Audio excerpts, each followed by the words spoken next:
and only one man was in that house.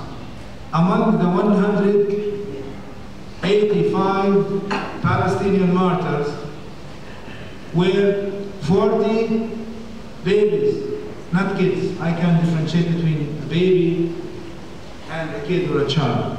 Babies, 40 women, old men, an old man who is a mu'adhin, an imam for a mosque, went out to raise the adhan al-Fajr prayer, was targeted and killed.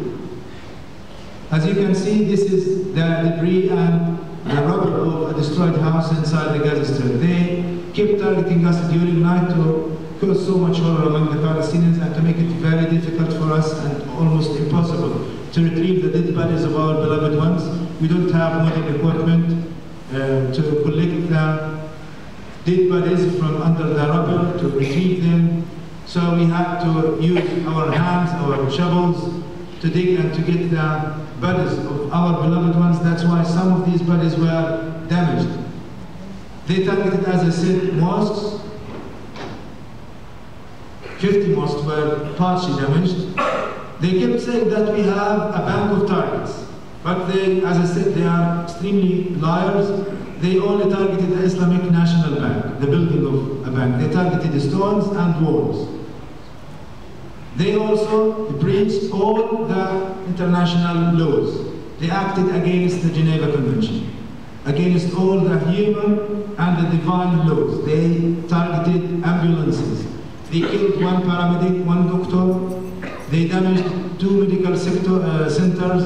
They damaged the Gaza European Hospital, and it was a sign of gratitude towards Europe for supporting them, and a sign of gratitude and thanks for America for supporting them. They completely destroyed the American school in Gaza, and they damaged the Gaza European Hospital in Khan Yunis. As I said, they targeted babies. You see this fighter? He was a suicide bomber. He decided to crawl to their place to explode himself. 3 babies here in this photo. You can see more babies.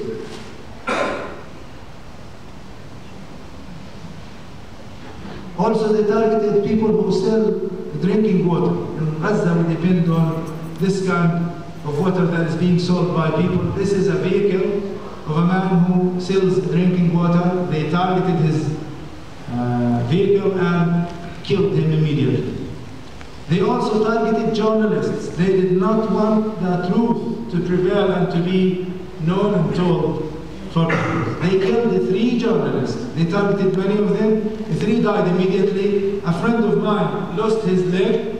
It was amputated. Many of them sustained different wounds after they were targeted. They wanted to just terrorize them so that they stop spreading and telling the people about the truth. You can see the camera of one of the martyrs, the journalist, full of his blood. This kid was transferred to hospital in a very critical situation. One doctor was called to save him, and that doctor, when he just carried that wounded child, he discovered that it was his only child from Naim family. It was very difficult for that doctor. Unfortunately, he could not save, nobody could save the life of this innocent child. As you can see, they're targeting for walls and buildings and stones. They cut trees. They also targeted what we call our Gaza Stadium. It's not a real stadium. It's a playground. But they also showed their brutality against this place. They targeted the playground and the seats of the people there. They burned everything. This was also against the stadium. This man works with the BBC. He lost his baby. You know that the media all over the world is being controlled by the Zionists, even the BBC itself. Nobody talked about the loss of their employee, of their man. They all the time keep just talking about the misery of the Zionists, the poor victims of the so-called Israel. They keep telling people that we are very poor, we are innocents, we are living in an ocean of Muslim and Arab sharks that they want to eat us. They present themselves and show themselves as victims, and we as the brutal ones who killed them. You see how difficult it was for us. This is a teacher. His name is Marwan Abu. He died after he was buried beneath the rubble of his own house. As I said, they targeted the schools. 5 teachers were killed, 15 students were killed, 50 schools were damaged. This innocent baby was burned to death, and it spent 30 minutes dying. All doctors, I did not want to show you the video because it is wallahi very, very hard, very difficult for human beings with real hearts to watch. This baby spent 30 minutes dying, and doctors kept weeping and crying because they did not know what to do for this innocent baby. 30 minutes dying in front of their eyes while they were unable to do anything for him. You can see the injuries that the civilians sustained. No one, just very few from the resistance were killed. It was also women. And you can see she has no hair cover. It was very difficult for us to cover ourselves during night because people were sleeping when they were targeted by the Zionists. This is the remains of a classroom in Gaza. Here I was with a French delegate. This one is American. They came to see the destruction of that school. As you see, these are the remains of the tables. This place, open place, used to be a wall. It was completely destroyed. Also, this baby, it took them several hours to collect his body from beneath the rubble and debris. As I said, they targeted the schools.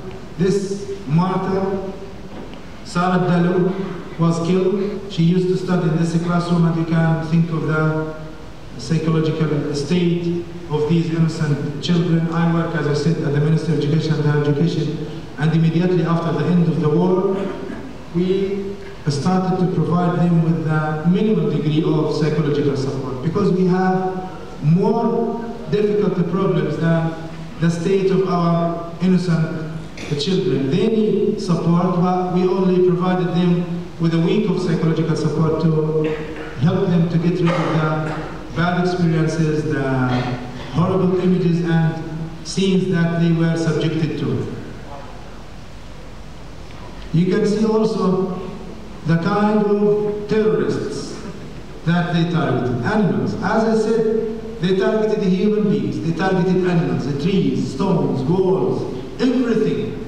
So that's why Rasulullah says, لا تقوم الساعة حتى يقاتل المسلمون اليهود وحتى يقول الشجر والحجر يا مسلم يا عبد الله هذا يهودي الخلف تعالى فاقتله. The day of judgment will not happen till Muslims fight the Jews and till trees and stones call upon Muslims, O Muslim, O servant of Allah Azza wa Jal, there is a Jew behind me, hiding behind me, come and kill him. These innocent animals and buildings, stones, they want to take revenge out of the brutal monsters of the Zionist entity. They want to take revenge of the enemies of humanity, not only the enemies of true believers.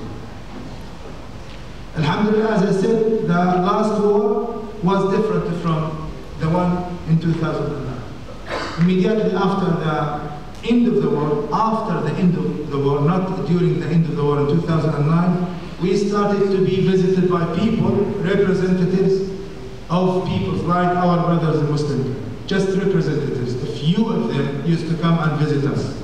But alhamdulillah, during the last war, we were visited. The first one to visit us was the Prime Minister of Egypt, Dr. Hisham Qandi. He came to Gaza to tell us that you are not alone anymore.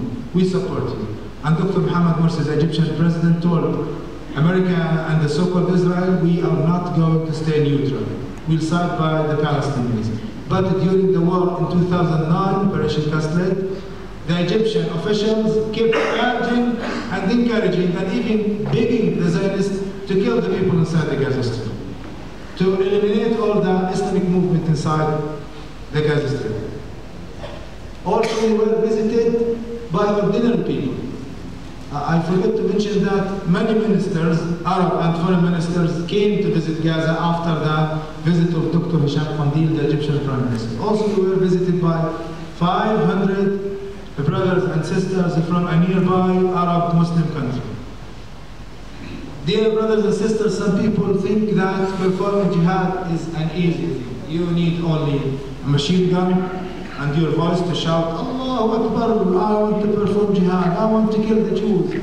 Khaybar, Khaybar, ya Yahud, Jaysh Muhammad Safari. This is what some people think. It is an easy to perform jihad. So these brothers came, 500 of them came, and they started chanting on the Rafah crossing. We want, Awzin Nigahid, we want to perform jihad. But immediately after they arrived to Gaza, to the center of Gaza, and they hear the first explosion, they start to shake, saying, we want to go back, we don't want to die, just because of one explosion. Some of them were transferred and admitted